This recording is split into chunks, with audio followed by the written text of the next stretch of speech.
কৰে তেওঁলোকৰ বাবে আৰু এটা ভাল খবৰ কোল ইণ্ডিয়া লিমিটেড ভাৰতৰ এটা PSU হয় অৰ্থাৎ গভৰ্ণমেণ্ট কোম্পানী আৰু এই কোল ইণ্ডিয়া লিমিটেডৰ ফালৰ পৰা এটা জব নটিফিকেশ্যন আহিছে মেনেজমেণ্ট ট্ৰেইনি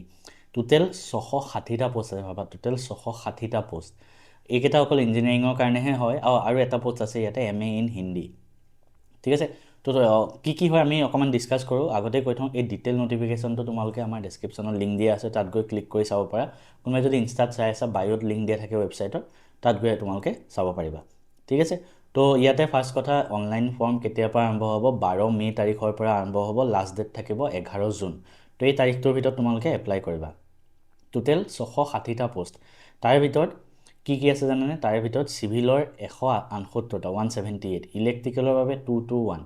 মেকানিকেলৰ 145টা চিষ্টেমৰ বাবে 43টা চিষ্টেম ইঞ্জিনিয়াৰিং ইলেক্ট্ৰনিক্স এণ্ড কমিউনিকেশ্যনৰ 38টা জিঅ'লজিৰ 15টা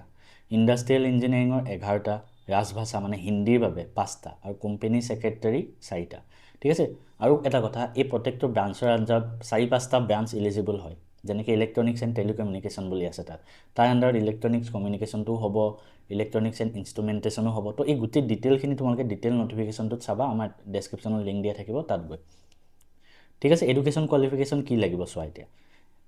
তোমাৰ যোনকেইটা ইঞ্জিনিয়াৰিঙৰ জব হয় তাতে তুমি ডিগ্ৰী লাগিব ইন ইঞ্জিনিয়াৰিং অৰ্থাৎ BTech 60% মাৰ্কছ লাগিব ঠিক আছে বাকি জিঅ'লজিৰ বাবে কি লাগিব জানানে MSc MTech in geology applied geology geophysics or applied geophysics এইকেইটাৰ ভিতৰত 60% লাগিব ৰাজভাষা অৰ্থাৎ হিন্দীৰ বাবে লাগিব তোমাৰ মাষ্টাৰ্ছ ইন হিন্দী ইন 60% ঠিক আছে আৰু গ্ৰেজুৱেশ্যনো হ'ব লাগিব হিন্দী আৰু ইংলিছ দুইটা ছাবজেক্ট থাকিব লাগিব য'ত 50% থাকিব লাগিব ঠিক আছে তো তোমালোকে এই গোটেই ডিটেইল নটিফিকেশ্যনটো তলত চাবাগে মই এক্সাম যোনটো তোমাৰ সিলেকশ্যন প্ৰচেছ হেতুৰ ওপৰত কৈ দিওঁ সিলেকশ্যন প্ৰচেছ কম্পিউটাৰ বেছড টেষ্ট হ'ব য'ত দুখন পেপাৰ আহিব এখন পেপাৰ সবৰ বাবে কমন জেনেৰেল ষ্টাডিজ পেপাৰখন ঠিক আছে য'ত জেনেৰেল নলেজ ৰিজনিং তাৰপৰে তোমাৰ নিউমেৰিকেল এবিলিটি ইংলিছ তো গোটেই পেপাৰখিনি যেনেকৈ GS পেপাৰ হে সবতে